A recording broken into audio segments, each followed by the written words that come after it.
The Piscian ambassador merchants seemed delighted with the gift. As they swam for the halls of the ship, Dia explained the features one by one, a bit of pride at the thoughtfulness and thoroughness of the passion project creeping into her tone. And we remember that you mentioned a fondness for stargazing, so we ensured that there were not only numerous viewports and view bubbles, she explained, waving a hand towards several bulged-out windows, but we also ensure the main congregation hall has a nearly room-length window as well.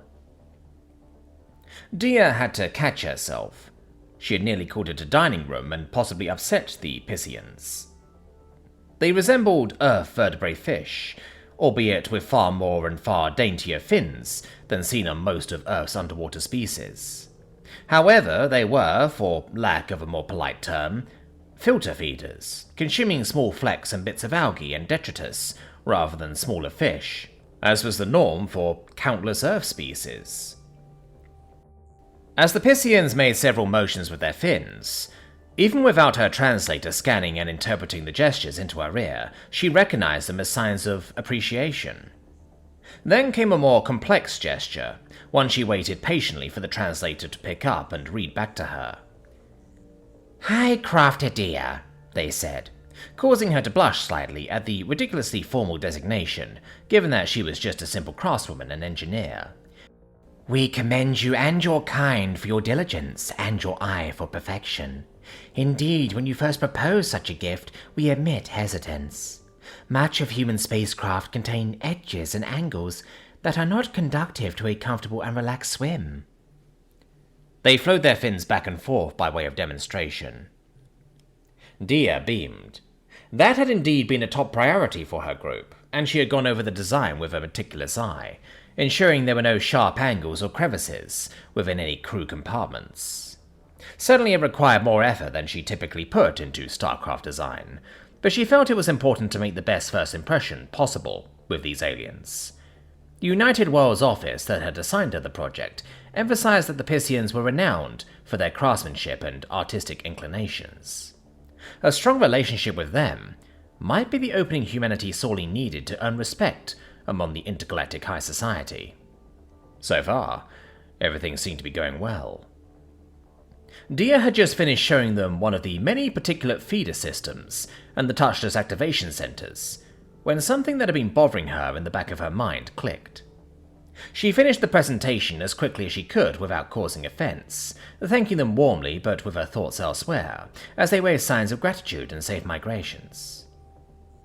Fortunately, the fabrication office was within the same shipyard as the dry dock she had just left, and she nearly sprinted back, slamming her still dripping helmet onto her desk as she began hurriedly pulling off her wetsuit gloves. She wiped her hands mostly dry, distractedly, with her day shirt draped over the chair, before she frantically shuffled through design schematics and module outlines. "Whoa, careful! You're dripping on the blueprints!" It was her assistant, Eugene, who came in carrying a steaming cup of tea. "Did the Piscians like it? I hope they did," he asked. Yes, I think they liked it, but I need to find out, where is it?" She hurriedly shuffled through the designs. "Maybe I can help you find it. What are you looking for exactly?" asked Eugene, putting down the cup of tea. "The color swatches for the interior enameling. They're not coral." "Oh, that's right," Eugene replied. "The manufacturer said last minute that they weren't able to source enough of that exact shade of enamel powder to cover the fabrication of the scale we had requested. They said they had a similar color they were using as a substitute. I think I might have glanced at it, but it seemed like the same sort of pastel you were looking for, right?" With a feeling of both victory and dread, Dia finally found the color swatch she was looking for and let out a low groan. She sighed through gritted teeth, turned to Eugene and said, "I know it may not have seemed like it at the time, but that was a really bad decision to make." "Why?" Eugene asked, worry creeping into his voice. "Well, this is what we had requested." She held up a swatch of the orange pastel coral. "You said it was something the Piscians would like, given their homeworld has some pretty magnificent reefs, right?" "Exactly. But this is what they sent," she said, holding up the second swatch. This one was also pastel. A very similar tone, but more of a pink instead. I don't see what's the... Oh no, Eugene groaned, slumping into a chair just as the signal came through to the multiphone in Dia's office. She took a long breath, glancing at the color identification to confirm it was the Piscians. It's them, she said, before hitting the accept button.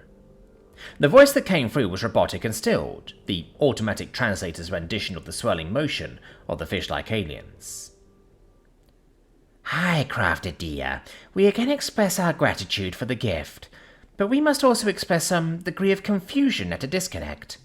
The colours within the ship caught our eyes as being quite pleasing, and almost resembling some of the reefs and fronds of our homeworld.